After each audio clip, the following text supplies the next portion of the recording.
ว่าผู้ใดเขียนมา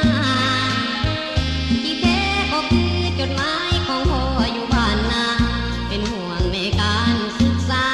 ยิ่งเขียนมายามถามข่าว